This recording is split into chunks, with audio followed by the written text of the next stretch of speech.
জুবিন গাৰ্গ এটা পাগল হয়, জুবিন গাৰ্গ এটা মদাহী হয়, সি মৰিছে বহুত ভাল হৈছে, অসমখন শান্ত হৈছে।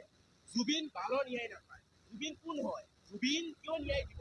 সি অসমৰ কাৰণে কি কৰিছে? সি এটা মদাহী নহয়, সি অসমখন বেয়া কৰি আছে। ইয়াৰ নিচিনা শিল্পী আমাৰ অসমত নাথাকিলেও বহুত ভাল আছিলে। জুবিন গাৰ্গ কোন হয়? সি হয় কোন? অসমৰ কাৰণে কি কৰিছে? একো এটা কৰিব পৰা নাই। জুবিন আমাৰ অসমৰ কাৰণে গুচি গ'ল, কিন্তু সি একো একোটা কৰিব পৰা নাই। সেইকাৰণে সকলোৱে জুবিনৰ কাৰণে ন্যায়ৰ কাৰণে যোৱা নাই। মানে আজি জুবিন দাক কিবা কৰিব লাগে অসমৰ কাৰণে, স্মৃতিবোৰ থাকিলেহেঁতেন, কিন্তু একো ৰখা নাই। আৰু জুবিনে ফটো থাকি কৈ একো লাভ নাই। যদি